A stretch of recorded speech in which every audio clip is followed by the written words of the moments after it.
প্রতিদিনের মতো আজকেও নিয়ে এসেছি একটা নতুন ভিডিও, আর সেটা হলো কাঁচা আমের রেসিপি, কাঁচা আমের জ্যাম।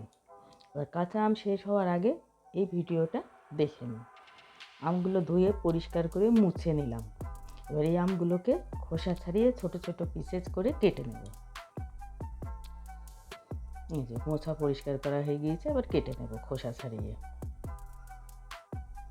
আমগুলো কাটা হয়ে গিয়েছে, ছোট ছোট করে এইভাবে কেটে নিয়েছি। এবার এইগুলো মিক্সারে পেস্ট বানিয়ে নেব। এর জন্য মিক্সার জারে ঢেলে নিলাম।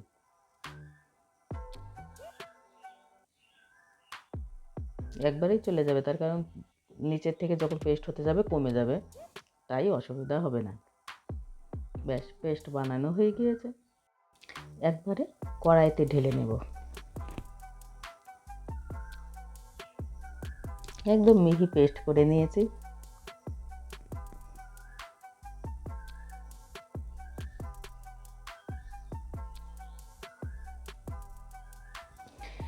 গ্যাসে কড়াই বসিয়ে দিয়েছি।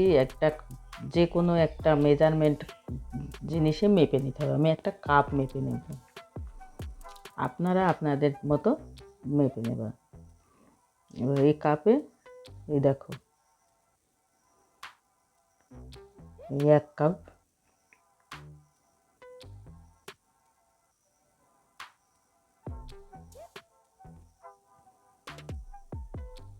হাফ কাপের একটু কম হবে।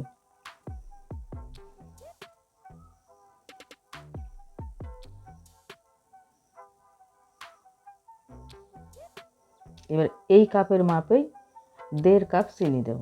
1 কাপ দিলাম, হ্যাঁ, এই হাফ কাপ। ব্যাস, 1.5 কাপ চিনি দিলে 2 কাপ একই মাপ।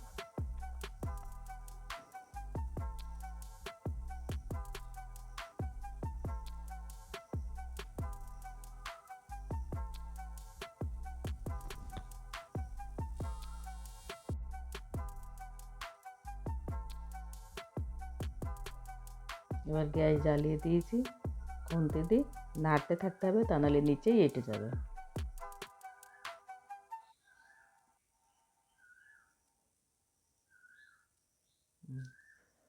চিনিটা গলে গিয়েছে, তাই আস্তে আস্তে কালার চেঞ্জ হতে লেগেছে। খুবই সহজ বন্ধুরা, বানানো খুব সহজ বন্ধুরা, খুব সহজে বানিয়ে নিতে পারবে, কিন্তু খেতে খুব ভালো।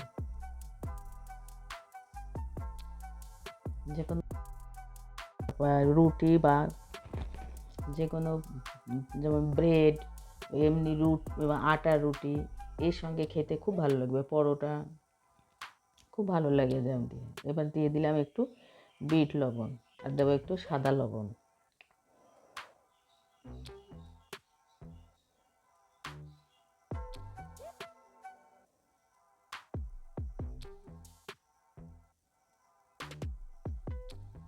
ভালো করে নাড়তে হবে নিচ থেকে, নাহলে এঁটে যাবে।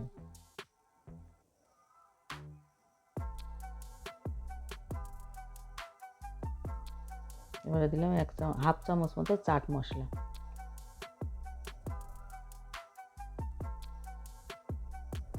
একটু লঙ্কা পাউডার কালারের জন্য দিয়ে এবার নেড়ে চেড়ে নামিয়ে নিয়েছি। দেখো বাটিতে বানাতে বানাতে অর্ধেকের বেশি শেষ হয়ে গিয়েছে, তাই অল্প একটু আছে, তার জন্য আর বয়ানে ঢালি না, বাটিতে ঢেলে রেখেছি। খেতে খুব টেস্টি হয়েছে, তাই বয়ান পর্যন্ত যাবে না।